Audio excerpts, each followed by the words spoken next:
Tahimik na gumagawa ng assignment si Isabel sa kanyang kwarto. Nang magulat siya dahil bigla na lamang bumukas ng pabalya ang pinto at iniluwanan ng ate niya na masamang nakatingin sa kanya. Hoy Isabel, inggit na inggit ka talaga sa akin, no? Kaya pati yung lalaking gusto ko sinusubukan mong agawin. Saad nito kaya kumunot ang kanyang noo. Ano po bang ibig mo sabihin, Ate Roxanne? Takang tanong niya. Ngumisi ang ate niya. Aba, nagmamaang-maangan ka pa. Tanong nito bago tuluyang pumasok sa kanyang silid at hinawi ang mga gamit niya. Ate, ba't mo ginawa yun? Tumayo siya at saka mabilis na inayos ang kanyang gamit na nagkalat. Kasi nakakainis ka. Sagot nito, bago niya naramdaman ang paghila nito sa kanyang buhok. Ate, tama na, ano bang ginawa ko sa'yo? Tanong niya, habang pilit na tinatanggal ang pagkakasabunot nito sa kanya. At nagtatanong ka pa? Hindi ka na nahiya sa akin? Talagang ang lalaking gusto ko pa, sinusubukan mong agawin? Hindi ko nga alam ang sinasabi mo eh. Wala akong inaagaw sa'yo. Depensa niya sa sarili, bago tinulak ang ate niya nang tuluyan siya makawala sa pagkakasabunot nito. Sinungaling ka. Kala mo ba, maluloko mo ko? Kayong kitang-kita ko kung gaano kalaki yung ngiti mo nung bigyan ka ni Luke ng bulaklak. Nakakahiya ka. Wala ka pang 18 years old pero ang landi-landi mo na? Galit na sigaw ng ate niya. Bago muli sana siyang susugurin, nang dumating ang kanilang mga magulang. Anong nangyayari dito? Nasa gate pa lang ako, naririnig ko na yung pag-aaway niyo. Hindi ba kayo marunong mahiya sa mga kapitbahay natin? Saad ng kanilang ina. Oo nga. Parang wala kayong mga hiya. Segunda naman ang kanilang ama. Sorry po, Naitay. Aniya sa kainayos ng nagulo niyang buhok. Hindi naman po kami nag-aaway, kundi malandi ang isa na yan. Ewan ko ba? Kanino ba yung nagmana? Saad ng ate niya kaya sinamaan niya ito ng tingin. Roxanne? Hindi ko gusto yung lumalabas sa bibig mo. Hindi ho ako malandi. Totoo naman po na eh. Tsaka tay, malandi ang si Isabel. At ikaw naman nagsisinungaling ka pa. Kung di mo nilalandi at binabalak na agawin sa akin ng lalaking gusto ko, ba't ka bibigyan ng bulaklak ni Luke kanina kung ganon? Wala nga akong inaagaw sa'yo ate. Nasira ni Luke ang bulaklak na dala ko kahapon kaya pinalitan niya. Yun lang yun. Galit na depensa niya. Ngumisi ito, habang masamang nakatingin sa kanya, bago akmang susugurin na naman siya na magsalita ang kanilang ama. Talaga bang hindi kayo titigil? Na hindi nyo na naisip na nasa harapan nyo lang kami? Ganyan ba namin kayo pinalaki, ha? Nagpalipat-lipat ang tingin nito sa kanila na ate niya. Bago maya-maya, bumuntong hininga. Sino nagumpisa? Gumagawa lang po ako ng assignment sa kwarto nang biglang sumugod si Ate Roxanne. Pagsasabi niya ng totoo. Umismid ang kapatid niya bago nagsalita. Hindi naman ako susugod kung di ka malandi. Roxanne? Sa susunod na pagsalitaan mo ng ganyan ng kapatid mo, hindi mo magugustuhan ang gagawin ko sa'yo. Marahas na nilingon ng ate niya ang kanilang ina. Bago niya nakita ang pangingilid ng luhas sa mga mata nito. Disaktan niyo ako, Nay. Ganyan naman kayo ni tatay, di ba? Palagi na lang ako may kasalanan. At lagi na lang si Isabel ang kinakampihan niyo. Bumuntong hininga ang kanilang mga magulang. At saka hahawakan sana ang ate niya pero umiwas ito. Wala kaming kinakampihan sa inyo. Pwede ba, Naitay? Huwag niyo na hong itanggi. Dahil kahit ilang beses pa kayo magpaliwanag, hindi pa rin mababago nun ang katotohanan na ako na lang yung lagi niyong pinagagalitan. Ate, huwag ka naman ganyan kila nanay. Hindi mapigilang saad niya. Kaya niyang tiisin ang masasakit na salita ng ate niya. Pero ibang usapan na kapag magulang na nila ang pinagsasalitaan nito na hindi maganda. Manahimik ka. Roxanne, wala kaming kinakampihan sa inyo. Isa pa, hindi ka namin mapapagalitan kundi masama ang ginagawa mo. Anak, lahat ng ginagawa ko para sa'yo rin. Para sa akin. Sarkastikong tumawa ang ate niya. Hindi totoo yan. Dahil simula nang dumating si Isabel, laging siya ang inuuna niyo. Muli siyang binalingan ng kanyang kapatid, saka siya malakas na tinulak. Galit na galit ako sa'yo, Isabel. At para lang ipaalam ko sa'yo, hindi kita kailanman tinuturing na kapatid. Salot ka lang sa pamilya namin. Sigaw pa nito bago umalis. Agad namang sinundan ng kanilang ama ang ate niya, habang ang ina nila tinulungan siya. Makalipas ng 2 araw, malaki ang ngiti ni Isabel habang inaayusan siya ng kanyang ina. Aalis kasi sila. Hindi niya maiwasang matuwa dahil minsan lang siya makapamasyal. Nay, hindi po ba natin isasama si ate o kaya si tatay? Baka po kasi gusto rin nilang pumasyal. Umiling ang kanyang ina bago malungkot na ngumiti sa kanya. Marahan niyang sinapo ang pisngi ng kanyang ina at saka pinakatitigan nito. Nay, ba't po kayo malungkot? May problema po ba? Kulang po ba yung pamasahe natin kaya hindi natin may sasama si ate at tatay? Kasi kung kulang po, may ipon naman po ako. Pwede po nating idagdag yun para may pamasahe tayo. Nakangiting saad niya. Mahinang natawa ang kanyang ina. Kasabay ng sunod-sunod na pagtulo ng luha sa mga mata nito. Mahal na mahal kita, Isabel. Kami ng tatay mo, mahal na mahal ka namin. Lagi mong tatandaan yun, ha? Tumango siya dito. Mahal na mahal ko rin po kayo, Nay. Niyakap siya ng kanyang ina, na agad niyang ginantihan. Halika na, anak. Kapag kuwan ay sabi nito, kaya tumayo siya bago sila tuluyang umalis. Makalipas ng 1 oras, kabababa pa lang nila ng tricycle nang mapansin ni Isabel ang malaking gate na nasa harap nila. Pinakatitigan niya ang gate bago nangunot ang noo nang mabasa ang salitang nakaukit doon. Hope Warrior Orphanage. Marahas niyang nilingon ng kanyang ina na naabutan niyang malungkot ang mga matang nakatingin sa kanya. Nay, ano po ginagawa natin dito? Kinakabahang tanong niya at parang gusto niya nang umuwi. Anak, pasensya na. Kailangan ko itong gawin dahil hindi ko kayang mamatayan ng anak. Kinatok nito ang gate na maya-maya lang agad ding bumukas. Naipapampo niyo ho ako? Bakit? Ayoko dito. Naiiyak na saad niya nang pilit siyang papasukin ng kanyang ina at saka siya marahang tinulak palapit sa 2 babae. Nay, please po, hindi na po ako makikipag-away kay ate. Huwag niyo na lang po ako ipaampon. Ayoko dito, please. Pagmamakaawa niya, bago pilit na nagpumiglas, nang maramdaman at makita ang 2 babae na humawak sa kanyang braso at pilit siyang nilalayo sa kanyang ina.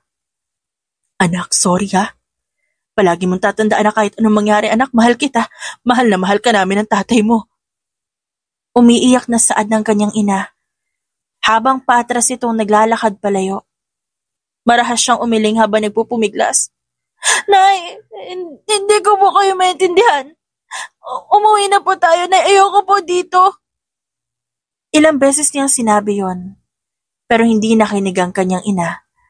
Hanggang sa tuluyan na lang itong nawala sa paningin niya, kasabay ng muling pagsarado ng gate. Iha, pumasok na tayo. Huwag kang mag-alala, wala mananakit sa'yo dito. Lahat kami, pamilya mo na magmula ngayon. Bulong ng isang babae sa kanya. Isa ito sa mga humawak sa braso niya kanina. Pero ngayon, marahanan nitong hinahaplos ang buhok niya at pinupunasan ang kanyang luha.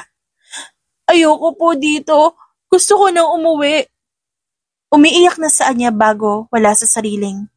Hinaplos na lamang ang kwintas na regalo sa kanya ng kanyang ina noon.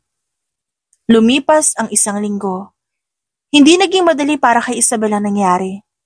Halos araw-araw at gabi-gabi siyang umiiyak sa tuwing naaalala kung paano siya iniwan ng kanyang ina. Isang araw, tahimik niyang pinagmamasa ng mga kasama niya sa ampunan nang may magsalita sa tabi niya. Alam mo, ang ganda mo kaso lagi ka naman umiiyak. Nilingon niya ito at nakita niya ang isang lalaki.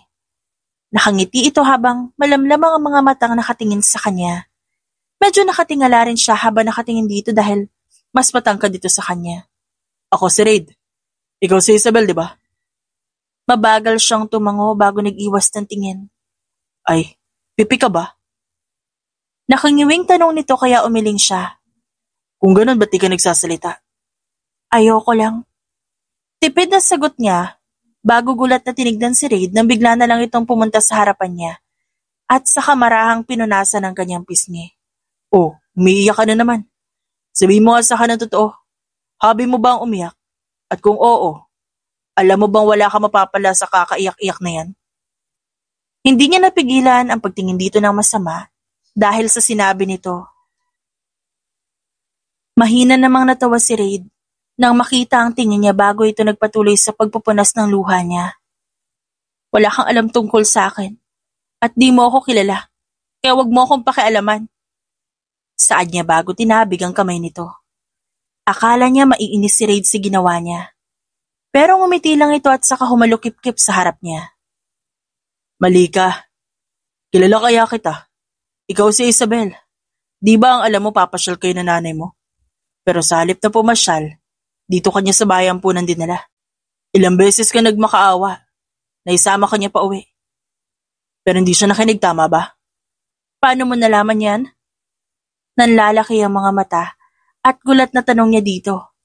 Nakita ko yung nangyari nung araw na dinala ka dito. Tapos sa loob ng isang linggo, lagi kita nakikitang tulala at umiiyak. Sagot nito kaya muli siyang nag-iwas ng tingin, kasabay ng pagbuntong hininga ni Raid. Alam ko masakit, pero kapag umiyak ka na umiyak, may magbabago ba? Wala naman, di ba? Sasakit ng mga mata mo kakaiyak. Kaya sa halip na umiyak ka dyan, ba't di mo nalang subukan makipagkaibigan? Ba't di mo subukan maging masaya ulit? Alam ko hindi madali, pero wala namang masama kung susubukan mo, di ba? Hinawakan ni Raid ang kamay niya at saka siya matamis ng nginitian. Paano? I will help you. Di lang ako. Lahat kami tutulungan ka namin. Dito sa orphanage, pamilya mo kami lahat. Nakangiting sagot ni Raid. Kaya hindi niya napigilan ang sarili na yakapin to. Salamat, Raid, ha? Naramdaman niya ang pagyakap nito pabalik sa kanya kaya tipid siyang napangiti. Huwag ka mag-alala, Isabel. Wala ngayon ako na best friend mo at di kita iiwan. Pangako yan. Sa mga sumunod na araw, unti-unti na nakakapag-adjust si Isabel. Marami na rin siya naging kaibigan, ngunit ang lagi niyang kasama ay si Raid.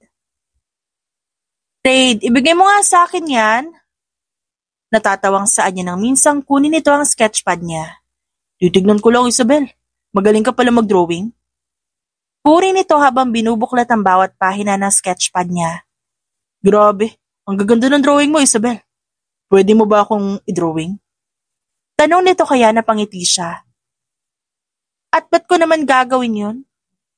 Sinara na rin ang sketchpad niya bago matamis nang umiti sa kanya. Kasi best friend mo ko at malapit na ang 16th birthday ko. So ibig sabihin yung drawing na yung magiging birthday gift ko sa'yo. Tumango naman ang binatilyo. Oh, yun na yung birthday gift mo sa akin kaya gandahan mo, okay? Saad nito at pinisilang magkabilang pisngi niya. Napangiwi siya sa ginawa nito bago pilit tinanggal ang pagkakapisil nito sa pisngi niya. Raid, ba't ba ang hilig mong pisilin yung pisngi ko? Pag yan lumaylay, sige. Wala lang, gusto ko lang gawin. Nakangising sagot nito, kaya sinamaan niya ito ng tingin. Sa kapabirong inirapan. Makalipas ang ilang linggo, sumapit ang birthday ni Raid. At di mapigilan ni Isabel ang mapangiti, habang pinagmamasan kung paano nito suriin ang regalo niya. Alam mo, marami ako natanggap na regalo pero ito yung pinaka nagustuhan ko. Nakangiting saad ni Raid at titig na titig si ginawa niya. Bakit naman? Drawing lang naman regalo ko sa'yo. Kung tutuusin nga, mas maganda pa regalo ng iba kaysa dyan. Nilingon siya ng binatilyo. Bago nito marahang hinawakan ang kamay niya, habang malamlam ang mga mata nakatingin sa kanya. Ito ang pinaka nagustuhan ko, kasi sa'yo nang galing. Alam ko hindi biro ang oras na ginugol mo para i-drawing ako. Isa pa, kaya ako gustong gusto itong regalo mo, dahil espesyal ka sa akin. Bakit? Kasi best friend mo ko? Nagbibirong tanong niya. Mahinang natawa si Raid. Bago kapagkuhan, seryosong nagsalita. Oo, kasi best friend kita. Alam mo, Isabel, gusto ko malaman mo na kahit sandaling panahon pa lang mula na naging magkaibigan tayo, isa ka na sa mga taong espesyal sa akin na sobra-sobra kong pinapahalagahan. Mahalaga ka rin sa akin, Raid. Magkaroon man ako ng ibang kaibigan, mananatiling ikaw ang best friend ko, kaya sana huwag mo akong iwan, ha? Umaasang saad niya. Hindi kita iiwan, Isabel. Kahit na dumating yung araw na nakapagtapos na tayo ng pag-aaral at kailangan na nating umalis dito sa orphanage, pinapangako ko hindi kita iiwan. Nandito lang ako palagi para sa'yo. Sabi nito bago siya hinila para sa isang mahigpit na yakap. Makalipas ng 2 araw, kapapasok pa lang ni Isabel sa pagkainan, kasama ang iba pang nasa orphanage, nang mapansin niyang wala si Reid. Kaya naman nagpa siyang lapitan si Sister Lenny, isa sa mga nag-aalaga sa kanila sa orphanage. Sister Lenny, nakita niyo po ba si Reid? Naku Isabel, hindi mo pa ba alam? Kumunot ang noo niya. Ang alin po? Bumuntong hininga ang madre bago hinaplos ang buhok niya. Kakaalis nang ni Reid kanina. Kinuha na kasi siya na mag-asawang umampon sa kanya. Ho? May umampon kay Reid? Gulat na tanong niya kasabay ng pangingilid ng luha sa kanyang mga mata. Oh, Isabel, mayamang mag-asawa ang umampon kay Reid. Napaawang ang labi niya bago pinunasan ng luha nang tuluyang tumulo ang mga yon. Pero bakit di man lang siya nagsabi? Umiiyak na tanong niya. Sinubukan magpaalam ni Reid pero tulog ka pa. At may hinahabol na flight ang mga umampun sa kanya kaya kailangan nilang umalis agad. Niyakap siya ni Sister Lenny habang patuloy pa rin ang paghaplos nito sa kanyang buhok. Tahan na Isabel. Kung nandito si Reid sigurado akong hindi niya magugustuhan na umiiyak ka. Kaya tahan na okay? Alam ko mahirap lalo na para sa'yo. Dahil kahit sa sandaling panahon lang kita ko kung paano kayo naging malapit sa isa't isa. Pero mas mainam na siguro kung magiging masaya na lang tayo para sa kanya, hindi ba? Tumango siya bago muling nagpunas ng luha. Opo, sister. Magiging masaya na lang po ako para kay Reid. Matapos ang tagpong yon, hindi naging madali para kay Isabel na alisin ang katotohanang wala na sa orphanage ang matalik niyang kaibigan. Nalulungkot siya pero sa huli, mas pinili niyang maging masaya na lamang para dito. Kasabay nun, pinagtuunan ni Isabel ang pag-aaral hanggang sa tuluyan siya makapagtapos makalipas ng ilang taon. Congratulations, Isabel! Bati sa kanya ng kasama sa orphanage. May hawak pang cake at tarpaulin ang mga ito, habang malawak ang ngiting nakatingin sa kanya. Maraming salamat po. Nakangiting saan niya bago tinanggap ang bulaklak na inabot ni Sister Lenny. Alam mo, sobrang saya namin dahil nakapagtapos ka na, Isabel. Iyan na ang simula ng pag-abot mo sa mga pangarap mo. Naku, hindi naman ho ako makakapagtapos ng pag-aaral kundi dahil sa inyo, sister. Kaya wag po kayong mag-alala. Dahil ngayon nakapagtapos na ako, sisikapin ko agad na makahanap ng trabaho para makatulong po ako sa inyo, lalo na sa mga bata rito sa orphanage. Isabel, hindi mo na kailangan gawin yan. Sapat na para sa amin na tulungan ka at makita makapagtapos ka ng pag-aaral. Saad ng isa sa mga nag-alaga sa orphanage sa kanya na si Sister Marlene. Pero gusto ko po, Sister Marlene, magtatrabaho po ako at gagawin ko lahat ng makakaya ko para makatulong dito. Paninindigan niya dahilan ng pagngiti ng mga ito. Kung yan talaga ang gusto mo, abay ngayon pala nagpapasalamat na kami sa'yo. Pagsuko nito kaya malawak siyang napangiti. O siya, ang mabuti pa'y kumain na tayo. Kapag kuha na isaad ni Sister Lenny na sinang-ayunan naman ng lahat. Makalipas ang ilang linggo, matapos maayos lahat ng kakailanganing requirements ni Isabel, agad siyang nag-apply sa isang sikat na kumpanya, ang Velasquez Intercorporation. Kaya mo to, Isabel. Kayang-kaya mo to. Kumalma ka lang at gawin mo ang best mo. Pagpapalakas niya ng loob sa sarili.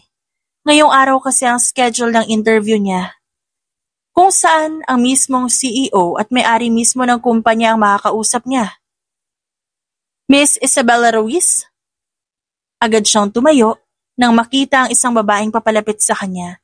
Ako po yan, si Isabella Ruiz, ma'am. Ngumiti ang babae bago siya iginiya papunta sa isang malaking pinto. Pwede ka nang pumasok, naghihintay sa loob si Mr. Velasquez. Saad nito kaya nagpasalamat siya. Kumatok siya ng 3 beses sa pinto. Come in. Sigaw ng nasa loob, kaya lakas loob siyang pumasok. Nang makapasok siya, agad natuon ang tingin niya sa lalaki na nakaupo sa swivel chair, habang matiim at diretsyo nakatingin sa kanya. Reid? Wala sa sariling bigkas niya nang matitigan ang mukha ng lalaki. Hindi siya pwedeng magkamali. Kahit ilang taon na muli nang huli sila magkita ng kaibigan niyang si Reid, hindi niya nakalimutan na itsura nito. Medyo mature lang ang itsura ng lalaki na kaharap niya ngayon. Pero sigurado siyang yun ang matalik niyang kaibigan. Take a seat, Miss Ruiz. Malamig ang boses na saad nito, kaya naman para siyang natauhan bago agad umupo at saka nginitian ng lalaki. Reid, ikaw na ba talaga yan? Naaalala mo pa ba ako? Ako si Isabel, yung best friend mo sa orphanage. Hindi mapigil ang saad niya. Masaya kasi siya dahil muli niya ito nakita makalipas ang ilang taon. Umayos ang pagkakaupo si Reid bago nagsalita. Yes, naalala kita. Pero matagal na yan, Miss Ruiz. Mas mabuti kung tungkol sa trabaho mo na lang pag-usapan natin. Yun naman pinunta mo dito, di ba? Natigilan siya sa narinig at hindi niya maiwasang masaktan dahil sa lamig ng boses nito. Pero sa kabila nun tumango siya at sa kapilit ng umiti. Okay po sir, pasensya na po. Hindi na po mauulit. Tumango naman si Reid. That's good to know. Saad dito bago nagsimulang magtanong sa kanya, na buong kumpiyansa niya namang sinagot. I admit, Miss Ruiz, I'm impressed. You managed to confidently answer all my questions. That's good, especially for a fresh graduate like you. Napangiti naman siya sa sinabi nito. Thank you, sir. Sumandal si Ray sa swivel chair nito at saka siya diretsyong tiningnan. At dahil dyan, tanggap ka na bilang sekretarya ko. Inaasahan ko na gagawin mo na maayos ang trabaho mo. Bahagyang nanlaki ang mata niya sa narinig, bago malawak na napangiti. Maraming salamat po. Pinapangako ko po na hindi ka magsisisi sa pagtanggap sa akin. And one more thing, Miss Ruiz. Ano po yun, sir? Regarding to what we shared in the orphanage before, just forget about it. Matagal na yun. Sa paglipas ng ilang taon, marami na nagbago. Ngayon empleyado kita at ako ang boss mo. Kaya gusto ko maging professional lagi. Bawal ang first name basis. At kung mag-uusapan tayo, sana tungkol lang lagi sa trabaho. Wala na iba. Maliwanag ba? Umawang ang labi ni Isabel sa narinig. Ramdam niya ang pagbabara ng lalamunan niya sa sinabi ni Reid. Pero tumango pa rin siya. Yes, sir. Maliwanag po. Seryosong saad niya, bago buong tapang na nakipagtitigan dito. Nakita niya ang pag-igting ng panga ng lalaki. Good. You can start tomorrow, Miss Ruiz. You may now leave. Seryoso ring saad nito, kaya agad siyang tumayo at lumabas sa opisina. Sa mga sumunod na araw, tuluyang nagsimula ang trabaho ni Isabel bilang sekretarya ni Reid. At gaya ng gusto nito, nag-uusap lang sila kapag tungkol sa trabaho ang pag-uusapan. Miss Ruiz, in my office now. Isang araw ay narinig niyang utos ni Reid mula sa intercom, kaya agad siya nagtungo sa opisina nito. Sir, ba't niyo pa ako pinapatawag? Tanong niya na makapasok sa opisina. Arrange this, in alphabetical order. Sabay turo sa 3 tumpok ng papel na nasa ibabaw ng lamesa nito. Nanlaki ang mata niya bago pabalik-balik ang tingin kay Reid at sa mga papel na nasa table nito. Sir, seryoso kayo? I-arrange ko po lahat ng to? Hindi makapaniwalang tanong niya habang nakaturo sa mga papel. Bakit? Mukha ba ako nagbibiro? Umiling naman siya agad. Sige po sir. I-arrange ko na po. Saad niya. At saka kukunin na sana ang mga papel nang magsalita ang lalaki. Dito mo gawin sa opisina ko. By 8 p.m. dapat tapos mo na yan. 8 p.m. ho? Tiningnan niya ang oras sa relo. Sir, sigurado po ba kayo? 5:00 na po at bukod sa 3 tumpok ng papel na gusto niyong ipa-arrange sa akin, may ginagawa pa po akong report. Bukas mo na tapusin ang report mo. I-adjust ko na lang ang deadline. For now, just arrange these papers. Here in my office, Ms. Ruiz. Pinal na sabi nito bago lumabas ng opisina. Siya naman, napapailing-iling habang nakatingin sa pintong nilabasan ni Reid. bago siya napabuntong hininga at saka nagpa siyang sundin na lang ang utos nito. Ano bang pumasok sa isip niya at pina-arrange niya sa akin ang mga ito? Hay nako, bulong niya pa bago muling nagpa siyang asikasuhin ng lahat. Lumipas pa ang ilang linggo at nagpatuloy ang ganong tagpo sa pagitan nilang dalawa. Lagi itong may inuutos sa kanya at gusto nitong doon gawin sa loob ng opisina nito. Ayos daw naman sa kanya yon, pero hindi niya na maiwasang mainis kapag may mga pagkakataon na tila ito mismo ang nakakalimot sa kagustuhan nitong kalimutan ang pinagsamahan nila noon sa orphanage. Isang gabi, kabababa lang ni Isabel sa lobby para umuwi nang makasalubong niya si Reid.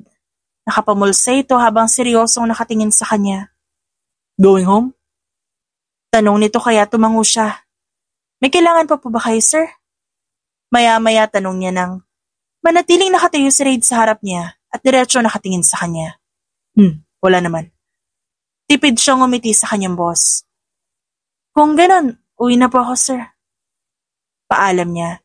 At akmang lalagpasan na sana ito nang maramdaman niyang hinawakan ito ng marahan ang kanyang braso. Nilingon niya si Reid at sandali siyang napatitig sa mukha nito. Bago bumaba ang tingin niya sa kamay nitong nakahawak sa braso niya. Bakit po, sir? May pupuntaan akong 3 days party. At bilang sekretarya ko kailangan mo sumama sa akin. Anong klaseng party po? At isa pa, ba't po kailangan niyo akong isama? May kaibigan ako nag-handle na isang charity. Bilang pasasalamat sa mga negosyanteng kagaya ko na katulong niya. Para maging maayos ang charity, nag-set siya ng beach party. Imbitado ako. Unfortunately, required daw na may kadate kapag pumunta. Since wala akong girlfriend, nagpasya ako na ikaw na lang isasama ko dahil sekretaryo naman kita. Sandali pa siyang napatitig sa binata. Bago kalaunan, napabuntong hininga at saka tumango. Kailan po at anong oras po? Tipid nang umiti si Reid. Bukas ang unang araw ng party. At 5 p.m. ang start. Pero kailangan natin umalis na maaga. Babiyahe pa tayo papunta sa beach. Also, you don't have to think about work. Ako nang bahala dun. Sagot ito at saka kinuha ang cellphone sa bulsa ng coat bago inabot sa kanya. Here, pakilagay ang personal number mo. Tatawagan kita bukas kapag susunduin na kita. O gusto mo dito na lang tayo sa kumpanya magkita? Dito na lang po tayo magkita sa kumpanya, sir. Sagot niya na tinanguan ito. Okay. Di mo na kailangan pumasok na maaga bukas. Tatawagan na lang kita kung anong oras ka pupunta dito. Okay? Great.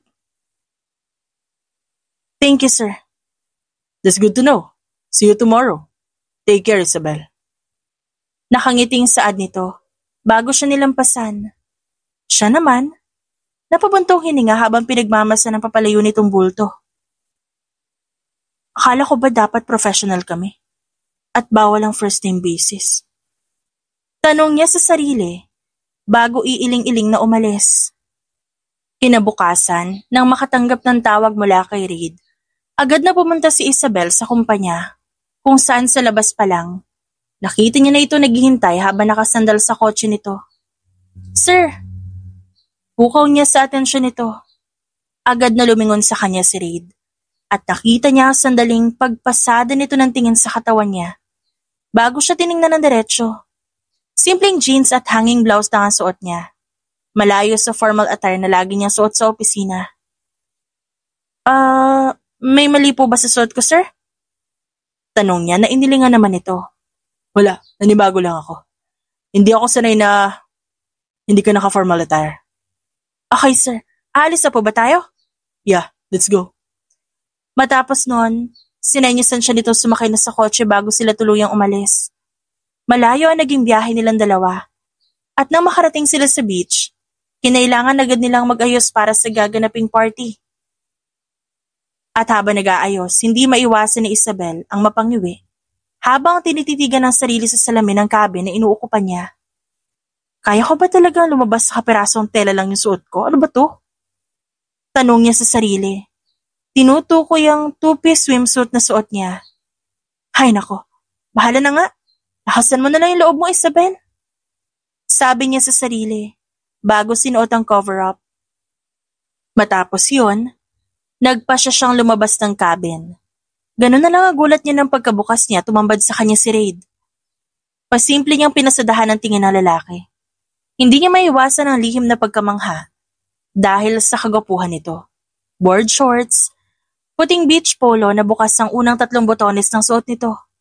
Simple pero kapansin-pansin dahil si Raid ang may suot. Don't check me out? Mapaglarong tanong nito sa kanya. Dahilan kung bakit natauhan siya at saka napatikim. Sorry sir. Si Raid naman ang tumikim bago namulsa. Just call me by my name. Wala naman tayo sa opisina. Napataas ang kilay niya sa narinig. Bago nagtanong, pero hindi ba't sabi niyo ayaw niya ng first name basis? Nakita niya ilang beses na paglunok ni Raid. Just do what I told you to do. Sa halip sabi nito kaya tumango na lamang siya. Anyway, ang ganda mo. Kapag kuwanay saad nito kaya, naramdaman niya ang pag-iinit ng kanyang pisngi. Salamat sir. Tinaasan siya nito ng kilay kaya mahina siyang natawa bago muling magsalita. Sorry, I was wrong. Salamat, Raid. Ulit niya kaya napangiti ito. Sa kabilang banda, sa sumunod na araw tahimik na umiinom ng alak si Raid. Habang naglalakad sa tabing dagat, nang bigla na lamang may yumakap sa kanya mula sa likuran. What the hell? Agad niyang nilingon kung sino ang yumakap sa kanya. At gano'n na lang ang pag-igting ng panga niya sa galit na makita ang babaeng labis niyang kinasusuklaman. Walang iba kundi ang ex-girlfriend niyang si Roxanne. Nahuli niyang na lamang kapatid pala ni Isabel. Hi babe, did you miss me? Maarting tanong nito na may kasama pang paghaplos sa dibdib niya na agad niya namang tinanggal. Galit niyang tinignan ng babae. Anong ginagawa mo dito, Roxanne? Di pa ba sapat ang pera at luhong nahutot mo sa kanon? Ngumisi ito sa napahalokip-kip sa harap niya. Talaga bang yan agad ay itatanong mo sa akin? Grabe naman, parang wala naman tayong pinagsamahan yan, Raid eh. Para namang hindi tayo nagmahala noon. Kunwari malungkot na saad nito. Di naman talaga tayo nagmahala noon, Roxanne. Dahil noong mga panahong yun, may relasyon pa tayo, pera ko lang ang minahal mo. Ngayon sagutin mo ang tanong ko, anong ginagawa mo dito? Invited ako dito. Sagot nito kaya kumunot ang noo niya at sarkastikong natawa. Ikaw? Invited dito? Is that for real? Kung totoo man o hindi, wala ka na ron. Ang akin lang natutuwa ako makita ka muli. Di ka pa rin nagbabago, Raid. Gwapo at matikas ka pa rin gaya ng dati. Anyway, alam mo, may nabalitaan ako. Ang sabi, may bago ka na raw sekretarya. At base pa sa nalaman ko maganda raw. Kaya naman ginawa ko ang lahat para malaman ko kung sino siya. Raid, ba't di mo naman pinaalam sa akin na nagkita na pala kayo ulit na Isabel? Siya pala ang bago mong sekretarya. Para naman kahit isang beses sana, nakapunta ako sa opisina mo upang dalawin ang kapatid ko. Nag-igting ang panga niya sa narinig. Bago mahigpit na hinawakan ang kamay nitong humahaplos sa pisngi niya. Aray, Raid, ano ba? Pilit itong tinatanggal ang pagkakahawak niya. Pero hindi ito nagtagumpay. Mas sinigpitan niya pa ang pagkakahawak sa kamay nito. Subukan mo lang galawin si Isabel. Hindi ako magdadalawang isip na pahirapan ka, Roxanne. Seryoso at mariing saad niya. Huwag kang mag-alala, Raid. Wala akong gagawing masama sa babaeng pinakamamahal mo. Basta tutupad ka sa usapan natin na hindi kayo magkakaroon ng relasyon. Mas sinigpitan niya ang pagkakahawak sa braso nito. Kaya ito napangiwi. Alam mo, nung unang beses na nagkita kami ulit ni Isabel pagkatapos sa ilang taon, gustong-gusto ko agad siyang yakapin. Gustong-gusto kong aminin na mahal ko siya, hindi lang bilang isang kaibigan. Pero naalala ko yung usapan natin, na hindi mo siya sasaktan. Kapalit na hindi ko pagtatapat ng nararamdaman ko. Kaya sa halip na yakapin siya at umamin sa kanya, kabaliktaran ang ginawa ko. At alam ko nasaktan ko siya doon. Mabuti naman kung ganon. Nakangisi at taas noong saad nito. Pero kalaunan, narealize ko. Hindi ko pala kaya ang ganon. Pagpapatuloy niya, dahilan upang nawala ang ngisi nito. Hindi ko pala kaya makita na sasaktan ng babaeng mahal ko. At mas lalong hindi ko kayang pigilan ang nararamdaman ko. Kaya Roxanne, Wala akong pakialam sa pinag-usapan natin. Mahal ko si Isabel. Gagawin ko ang lahat para mapatunayan niya sa kanya. At kung susubukan mo saktan siya, sa kahit anong paraan, ako ang makakalaban mo. I will make your life a living hell if you ever hurt her. Mark my words. Saan niya bago ito pabalyang binitiwan at sa kanilang pasan.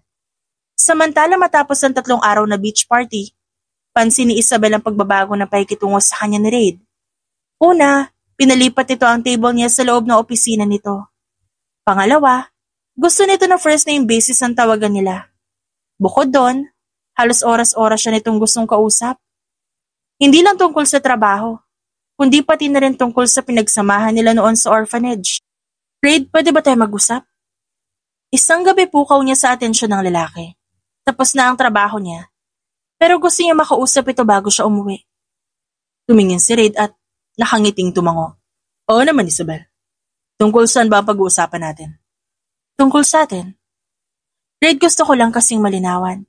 Noong araw na tinanggap mo ako bilang sekretarya mo, ang sabi mo, gusto mong kalimutan ko na yung pinagsamahan natin sa orphanage. Sinabi mo, ayaw mo rin sa first name basis dahil gusto mo maging professional tayo. Pero bakit ngayon para iba yung kinikilos mo? Ba't parang ikaw mismo lumalabag sa mga patakarang ikaw mismo ang gumawa? Hindi mapigil ang tanong niya. Bumuntong hininga si Raid. Bago ito naglakad palapit sa kanya. I'm sorry.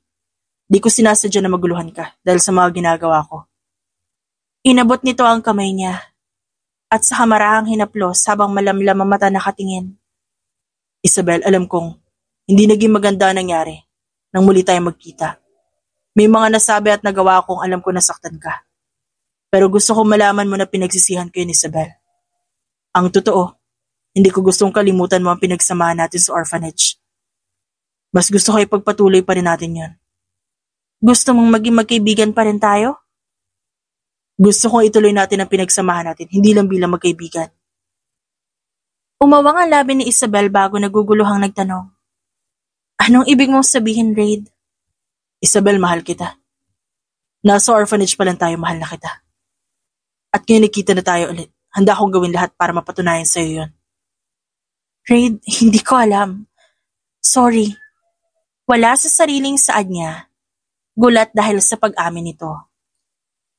Nakita niya ang paglatay ng sakit sa mga mata nito, pero kalaunan ay ngumiti rin. It's fine. Alam ko na bibigla ka pa sa mga sinabi ko. Pero kahit na ganon, gusto kong malaman mo na totoo lahat ng yon. At seryoso akong patutunayan ko sa iyong mahal kita. I will do everything, Isabel. Saad nito bago siya marahang hinalikan sa noo. Matapos ang gabing yon na ginawa ni Raid, tinutuon nito ang mga sinabi nito. Nanligaw ito sa kanya. Nakikita't nararamdaman niya ang pagsusumikap nito mapatunayan ang pagmamahal nito sa kanya. Isang araw, tahimik na nagtatrabaho si Isabel. Nang bumukas ang pinto ng opisina ni Raid at pumasok ito. Hey, dinalan kita ng macaroons. Paborito mo to, di ba? Naglakad to palapit sa kanya at inilapag sa table niya ang 2 box ng macaroons. Salamat. Tikman mo, masarap yan. Udyok sa kanya ni Raid. Kaya nakangiti niyang binuksan ang box ng macaroons at agad na kumain ng isa. Masarap nga. Saan mo to nabili? Di ko binili yan. Ako mismo gumawa niyan para sa'yo.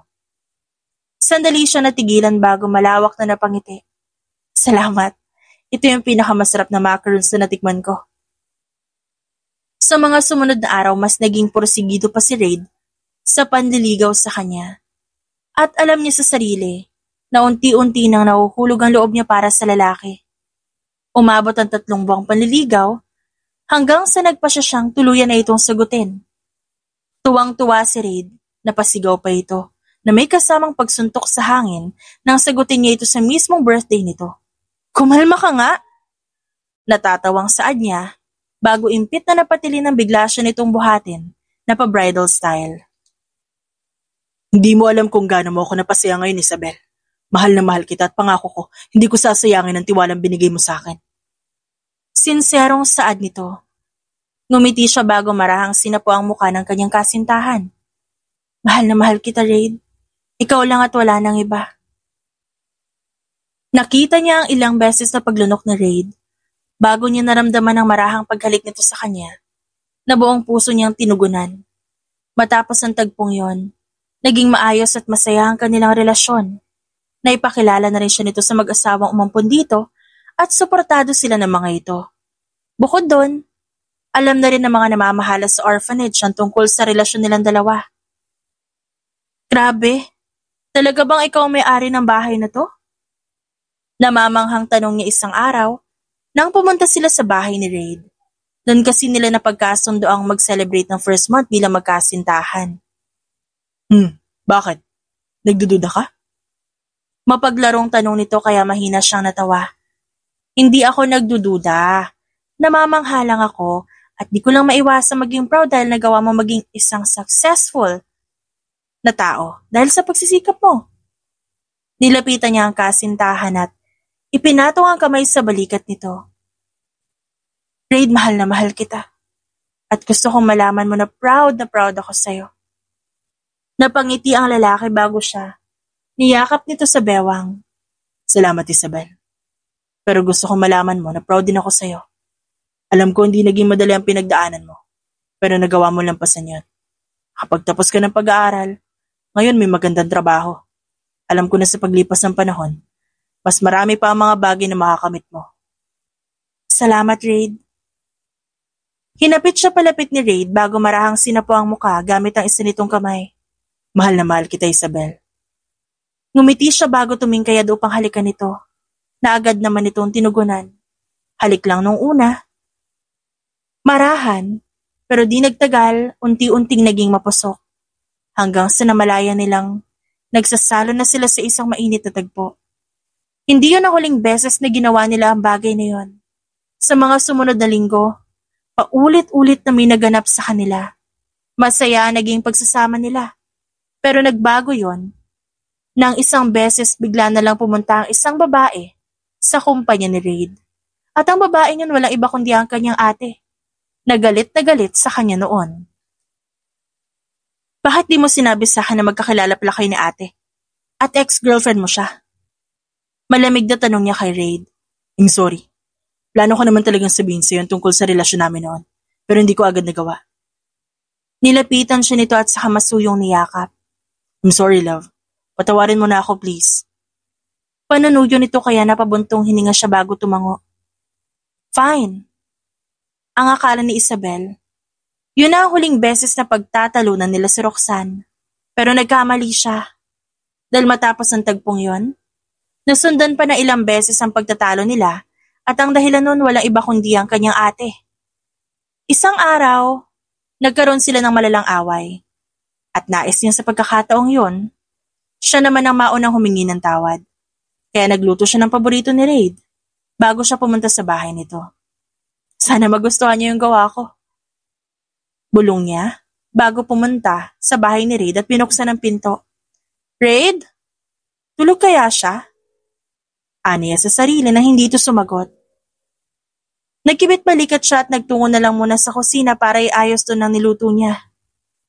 Nang matapos, nagpa siya siyang puntahan si Raid sa kwarto nito. Raid? Ilang beses siyang kumatok pero walang nagbukas sa kanya. Kaya naman lakas loob siyang pumasok sa silid. At gano'n na lang ang gulat niya na makita ang hindi inaasahan. What the hell? Wala sa sariling bulong niya na makita si Raid sa kama. Katabi ang babaeng noon pa man labis na ang galit sa kanya. Walang iba kundi si Roxanne. Walang saplot ang mga ito. Tanging kumot lang ang tumatabon sa hubad ng mga katawan. Napaatras siya. Hindi sinasadyang masagi ang picture frame na nakapatong sa isang drawer. Lumikaya ng ingay, dahilan kung bakit sabay na napabalikwas ng bango ng dalawa at gulat na tumingin sa kanya. Isabel! Nagmamadaling bumangon si Raid at nagsuot ng damit bago lumapit sa kanya at akmang hahawakan siya. Pero isang malakas na sampalang iginawa niya dito. Huwag mo ako subukang hawakan rin. Ang kapal na mukha mo. Hindi pa ba ako sapat para sa'yo, ha? No. You're enough for me. Isabel, please let me explain. Hindi ko alam kung paano nangyari to. Please believe me, wala akong alam. Nagmamakaawang saad nito. Kaya sarkastiko siyang natawa bago ito muling binigyan ng mag-asawang sampal. Hindi mo alam? Ano akala mo sa akin? Ha, Mang-Mang? Sa tingin mo ba pagkatapos na nakita ko, magagawa ko pa maniwala sa'yo? Sunod-sunod na umiling si Raid kasabay ng pag-agos ng luha nito. I know that you won't believe me, but I'm telling the truth, Isabel. Hindi ko alam kung paano nangyari to. I can't remember everything. Anything. Please listen to me, please. Pagmamakaawa nito. Bago lumuhod sa harap niya at niyakap ang mga hita niya. Nakita niya nagbihis ang kanyang ate bago nakangising humarap sa kanya. Alam mo ba kung ano sinabi niya kanina? Habang pinagsasaluhan namin ang isa't isa sa kama? Ang sabi niya, sobrang galing ko daw. Wala ka raw binatbat sa akin. Nakangising sabi nito. Shut the hell up, Roxanne. Get out of my house. Huwag mo nang hintayin na ako pa mismo kumaladkad sa'yo palabas. Fine. Aalis ako. Pero paya lang, Isabel. Kung sa'yo, huwag ka maniniwala sa lalaking yan. Dahil kung talagang sapat ka para sa kanya, wala sana mangyayari sa amin. Naiwan sila ni Raid na mahigpit pa rin nakayakap sa hita niya. Tumayo ka dyan. Diretso na itong tumayo sa kanya at tumingin sa mga mata niya. Simula ngayon, wala na tayong ugnayan sa isa't isa. Bukas sa bukas, magpapasa na ako ng resignation letter at gusto kong aprubahan mo agad yun. Maliwanag ba? Umawang ang labi ni Raid habang nagsusumamong nakatingin sa kanya. Hindi ito sumagot kaya masama ang mga matang tiningnan niya ito. Maliwanag ba, Raid? Please naman oh. Mariing tanong niya na walang buhay nitong tinanguan. Mahal na mahal kita, Isabel. Lumuluhang saad nito at hindi niya napigilan na muli itong sampalin. Tigilan mo na yan kasi sabi niya, kung talagang mahal mo ko, hindi mo ito magagawa sa akin. Alam ko hindi ka maniniwala, pero totoo ang sinasabi ko. Hindi ko alam kung paano napunta dito si Roxanne, sa kwarto ko. Alam kong sunod-sunod na naging pagtatalo natin, pero ni minsan hindi ko naisip na lokohin ka. Mahal kita, Isabel. Mahal na mahal kita. Pero alam ko sobrang sakit sa'yo na nakita mo. At alam ko kahit magmakaawa pa ako, hindi na magbabago yung isip mo. Gusto ko lang sana lagi ka mag-ingat. Huwag mong pababayaan ang sarili mo, okay? Naramdaman niya ang marahang paghalik nito sa kanyang ulo bago siya nito pakawalan. Agad siyang umalis matapos nun. At habang nasa biyahe, may nagsend sa kanya na isang video mula sa isang unknown number. Pinanood niya yon at di niya maiwasang maiyak na mapanood. Sex video at kahit malabo. At likod lang ng lalaki yan nakikita, alam niyang si Raid yun. Dahil sa mga salitang lumalabas sa bibig ng ate niya. I will make the both of you regret what you did. Gaganti ako. Mariing bulong niya bago napapikit. Makalipas ng ilang taon, naging maganda ang buhay ni Isabel. Nakapagpatayo ng sariling negosyo dahil sa pagsusumikap niya. Isang araw tahimik siyang sumisimsim ng wine nang pumasok sa opisina niya ang sekretarya. Ma'am, may nagpapabigay po sa inyo nito. Tinanggap niya ang inabot itong folder bago tumangon na magpaalam ito. Matapos yon, binasa niya ang laman na walang iba kundi ang bagong impormasyon tungkol kay Raid at Roxanne na hindi naman pala niya tunay na kapatid. Hindi na ako makapaghintay na makita ulit kayong dalawa. Sisiguraduhin ko magbabayad kayo sa ginawa niyo sa akin. Aniya bago pa balyang hinagis ang folder sa table niya. Sa kabilang banda, palapit na si Raid sa bahay niya. Agad na nilukob siya ng galit na makita sa tapat nun si Roxanne. What the hell are you doing here? Raid, pwede ba mag-usap tayo? Parang awa mo na. Tigilan mo na yung pagharang at pananakot sa mga trabahong binabala kong pag-applyan. Hirap na ako humagilap ng trabaho. Hindi pa ba sapat na pinagsisihan ko na yung ginawa ko sa'yo noon? Hindi ka ba naawa kahit konti lang? Desperado ang tanong nito kaya napangisi siya. Di ba't una pa lang? Binalaan na kitang pahihirapan kita. Oras sasaktan mo si Isabel sa kahit anong paraan man. Kaso hindi ka nakinig. Sa kagustuhan mo hindi siya sumaya kagaya mo. Nilagay mo ng droga yung inumin ko. Pagkatapos pinalabas mo may nangyari sa atin. Kaya sabihin mo sa akin, dapat ba ako maawa sa'yo? Kung ganun, ba't di mo na lang ako pinakulong? Sarkastiko siyang natawa at napailing-iling. Ipakulong? Eh di hindi ka na nahirapan nun. Alam mo, Roxanne, huwag ka masyadong atat na makulong. Mararanasan mo rin yan. Saad niya bago pumasok sa bahay niya. Samantala, sa sumunod na linggo, hindi maiwasan ni Raid ang makaramdam ng inis habang kausap niya ang may-ari ng lupang matagal niya nang gustong bilhin. Mr. Alvarez, noong isang taon pa natin na pagkasundoan na ako bibili ng lupang to. Kaya bakit ngayon sinasabi mo sa akin na hindi na pwede? Inis na tanong niya rito. Pasensya na, Mr. Velasquez. May nauna na kasing bumili ng lupa. Nakapagbayad na rin siya. What? Tinanggap po agad yung binayad niya? Wow! Di ba't willing din naman ako magbayad para sa lupang ito agad-agad? Pero tumatanggi ka. At ngayon may bagong gustong bumili, pumayag ka agad. Isn't that unfair, Mr. Alvarez? Bumuntong hininga ang lalaki. Pasensya na. Importante sa akin ang taong bumili ng lupa. Malaki ang utang na loob ko sa kanya kaya hindi ko siya natanggihan. Kung gusto mo, pwede ikaw kumausap sa kanya tungkol sa lupaing ito. Sakto, nariyan naman siya. Saan nito bago may tinuro sa likuran niya? Mariin siyang napapikit bago nilingon ang taong bumili ng lupa ni Mr. Alvarez. Napaawang ang kanyang bibig nang makita ko sino ito. Walang iba kundi ang babaeng mahal niya. Isabel. Oh, mabuti at nandito ka na, Isabel. Sakto, nandito rin si Mr. Velasquez. Siya yung sinasabi ko sa iyo matagal nang interesado sa lupang to. Saad ni Mr. Alvarez nang tuluyang makalapit sa kanila si Isabel. Ngumiti si Isabel at saka bumaling sa kanya. I know him. He's my ex. Saad nito kaya bahagyang nanlaki ang mata ni Mr. Alvarez. Is that so? Then I think kailangan ko muna kayong iwan. I appreciate that, Mr. Alvarez. Saad ng babae. Me too. I badly want to talk to the woman I love. Nang makalis si Mr. Alvarez, agad niyang hinapit-palapit sa kanya si Isabel at binigyan to ng mahigpit na yakap. I miss you so much. Naramdaman niya umangat ang kamay ni Isabel, kaya napangiti siya sa pag-aakalang yayakapin siya nito. Pero gano'n na lang ang gulat niya nang pilit itong kinalas ang pagkakayakap niya bago siya tinulak at sinampal. Wow! Kapal na mukha mong yakapin ako. Sino ka ba sa akala mo? I'm sorry. Di ko kailangan na sorry mo. Ang kailangan kong gawin mo, tigilan mo na yung pangarap mo na mapapasayo ang lupang to. Alam ko namang kailangan mo to para sa negosyo mo eh. Pero huli ka na. Ako na ang may-ari nito. Nakangising sabi nito. Bago akmang lalampasan siya pero mabilis niyang hinawakan ang pulso nito at isinandal sa pader. What the hell are you doing, Mr. Velasquez? Ramdam kong galit ka pa rin sa akin dahil sa nangyari noon. Kaya ba ginagantihan mo ako ngayon? Is this your way to punish me? You knew that I lose a big project if I couldn't buy this land. That's why you bought it. Gigil nang umisi si Isabel sa kanya. Mali ka. Huwag mong isipin na binili ko ang lupang to para gantihan ka. Dahil kung gugustuhin ko talagang gumanti sa'yo, sana matagal nang bumagsak ang negosyo mo. Mariing saad nito bago siya tinulak at nilampasan. Sa kabilang banda, makalipas ng 3 araw, hindi napigilan ni Isabel na mapangisi habang pinapanood ang balita tungkol kay Raid. Nawala ang dapat na pinakamalaking project nito at ilang investors din na nag-pull out ng shares sa kumpanya ni Raid at alam niyang dahil yun sa lupang hindi nito nabili. Hahayaan na muna kita ngayon, Raid.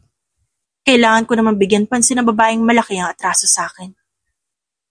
Bulong niya bago pinatay ang TV at tinawagan ng kanyang sekretarya. Nagawa mo ba yung inutos ko? Opo, ma'am.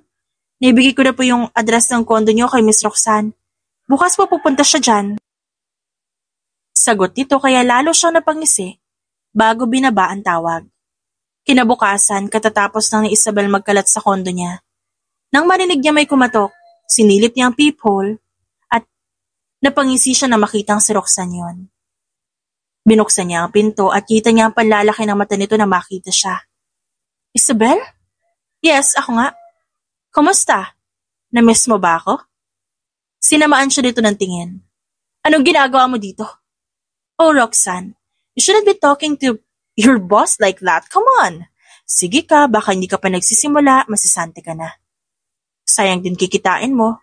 Lalo na ngayon balita ko walang tumatanggap na kahit sino sa'yo. Nang uuyam na saad niya, anong ibig mong sabihin? Ikaw ang boss ko? Nakangisi siyang tumango, dahilan kung bakit umawang ang labi nito. Kaya ngayon pumasok ka at simulan mo nang sundin lahat ng utos ko. Sumunod naman ito, at narinig niya ang mahinang pagsinghap nito nang makita ang sobrang kalat sa kondo. Linisin mo ang buong kondo. I will give you an hour to clean it. At kapag di ko nakitang malinis to, babawasan ko sweldo mo. Hindi mo pwedeng gawin sa kanya, Isabel. Kapatid mo pa rin ako at pwede kitang kasuhan kapag ginawa mo yan. Huwag mo na subukang gawing panakot sa kanya, Roxanne. Matagal ko na alam na hindi tayo tunay na magkapatid. At yun ang dahilan kung ba't galit na galit ka sa akin, di ba? At ako, kakasuhan mo? Sa tingin mo ba kaya mong gawin yon? Nang iinsulto niyang tanong, at hinaplos ang buhok nito, bago hawakan ng mariin dahilan ng pagniwi nito. Roxanne, walang-wala ka na. Pasalamat ka nga binigyan pa kita ng trabaho. Kaya huwag kang magreklamo dyan kung ano man ang gagawin mo. Huwag mo na rin ulit sasabihin, nakakasuhan mo ako dahil sa ating dalawa. Mas marami akong pwedeng ikaso sa'yo. Naintindihan mo? Gigil na saan niya at saka ito pabalyang binitiwan. Maglinis ka na. Utos niya bago pumasok sa kwarto. Sa mga sumunod na araw, nagpatuloy ang pagpapahirap niya kay Roxanne. Kasabay nun, ang pagsuyo sa kanya ni Raid na paulit-ulit niyang tinaboy. Alam mo, Raid, kesa pumunta ka rito sa kondo ko araw-araw, ba't di mo nalang pagtuunan ng pansin niyang kumpanya mo? Balita ko, di ba, sunod-sunod naging problema niyo? Mula nung hindi mo nabili yung lupa? Saad niya nang minsang pumunta ito sa kondo niya. Alam ko ang problema ng kumpanya ko at inaasikaso ko yon. Nagpunta lang ako rito dahil gusto ko ibigay sa ito. Inabot nito sa kanya ang 3 box ng macaroons at isang bungkus ng bulaklak. Nagtagal ang tingin niya sa mga yon bago napangisi. Sa tingin mo ba, basta ko nalang makakalimutan ang ginawa mong panluloko sa akin? Dahil lang sa simpleng macaroons at bulaklak na yan? Kahit kailan hindi kita niloko, Isabel. And you expect me to believe that? No, pero sana tanggapin mo ito. Okay. Napangiti si Raid nang kinuha niya ang dala nito. Pero agad ding nawala ang ngiting yon nang bigla niyang tinapon ng mga yun sa basurahan. Ba't mo ginawa yun? Dahil ayokong tumanggap ng kahit ano galing sa'yo. Kaya umalis ka na. At huwag ka nang babalik, pwede? Kinabukasan nagkakape si Isabel nang sumulpot sa harap niya si Roxanne na may hawak pang walis. Narinig ko ang usapan niyo ni Raid kahapon. Oh, edi sana nirecord mo. Nakita niyang pasimple itong umirap bago bumuntong hininga. Alam mo, kahit napilit mong pinapakita at pinaparamdam kay Raid na galit ka sa kanya, mas nakikita ko mahal mo pa rin siya. Tumigil ka sa mga sinasabi mo. Katulong lang kita at wala kang karapatang diktahan ako tungkol sa nararamdaman ko. Mahal mo pa rin siya, Isabel. Mas pinapairal mo lang ang galit mo ngayon pero mahal mo pa rin siya. Isabel, paano pag sinabi ko sa'yo na hindi ka naman talaga niloko ni Raid? At wala talaga nangyari sa amin? Come on, hindi ganyan na nakita ko. Isa pa, hindi ba't nagpadala ka ng sex video? Kaya wag mo na subukang bilugin ang ulo ko. Hindi ka magtatagumpay. Hindi ba't mayaman ka na ngayon? Ba't di mo gamitin pera mo para imbestigahan ang tunay na nangyari? Alam ko lalo mo akong kasusuklaman kapag nalaman mo ang totoo. Pero wala na akong pakialam doon. Wala namang mawawala sa akin eh. Pero sa'yo, marami ang pwedeng mawala sa'yo kapag di mo inalam ang totoo. Seryosong saad dito kaya napairap siya bago nagpatuloy sa pag-alis. Galit siya kay Roxanne, pero hindi niya maitatangging may punto ito. Kaya naman ang araw din na yon, tinawagan niya ang private investigator niya para imbestigahan ang nangyari. Makalipas ang ilang araw, nanibago si Isabel nang hindi na nagpupunta si Raid sa kondo niya matapos ang huling pag-uusap nila. At aaminin siya na sasaktan siya dahil doon. Alam niya sa sarili niya na tama si Roxanne nang sabihin nitong mahal pa rin siya ni Raid at mahal niya pa rin ang lalaki sa kabila ng lahat. Anong balita? Tanong ni Isabel isang araw sa private investigator niya nang tawagan siya nito. Ma'am, may mga kopya ng CCTV footage po ako nahanap. Yung isa makikita nagpunta si Sir Raid sa isang bar ng gabing yon, pero agad din siya lumabas. Yung isa naman po, makikita ang isang babae na may hinahalong kung ano sa inumin ni Sir Raid. Sagot nito kaya agad niyang binaba ang tawag at pinanood ang kopya ng CCTV. Walang hiya ka, Roxanne? Galit na bulong niya na makitang si Roxanne ang babaeng tinutukoy ng investigator. Galit na galit siya sa nalaman. Hindi niya napigilan ng sarili na lumabas sa kwarto para hanapin si Roxanne na abalang naguhugas ngayon ng pinggan. Roxanne! Lumingon ito sa kanya. Agad niya itong ginawaran ng malakas na sampal. Hindi pa siya nakontento. Hinila niya ang buhok nito. Hayop ka! Sinira mo yung relasyon namin ni Raid. Sinira mo! Galit na saan niya habang patuloy sa pagsabunot sa babae na hindi naman pumalag sa kanya. Nasa ganun silang tagpo nang biglang bumukas ang pinto ng kondo at pumasok ang humahangos na si Raid. Sa likod nito ay ang mga pulis. Isabel, calm down. Agad ito lumapit sa kanya at mahigpit siyang niyaka para awatin. Let me go! Hindi ko palalampasin ang ginawa ng babaeng to.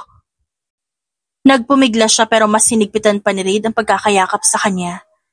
Hanggang sa nanghihinang napasubsob na lang siya sa dibdib nito. Dadali na po namin siya sa presinto. Rinig niyang sabi ng isang pulis at naramdaman niya ang pagtango ni Raid bago siya nito hinalikan sa noo. Tahan na. I'm sorry. Sorry kung di ako nakinig sa mga paliwanag mo. I'm really sorry. Kinalas ni Raid ang pagkakayakap sa kanya. Sa kamarahang sinapo ang mukha niya. I understand. Ang importante ngayon alam mo na ang totoo. At pagbabayaran ni Roxanne ang ginawa niya. Hindi ka galit? Never ako nagalit, Isabel. Hindi ko kaya magalit sa'yo. Pinunasan niya rin ang luha bago bahagyang napanguso. Talaga ba? Pilyong nagtaas baba ng kilay si Raid bago nakangiting tumango sa kanya. Pagkatapos ng tagpong yon, agad na nagsimula ng paglilitis si Roxanne hanggang sa tuluyan nito makulong. Kasabay nun, ang pagkakaayos nila ni Raid at ang pagiging magkasintahan nilang muli.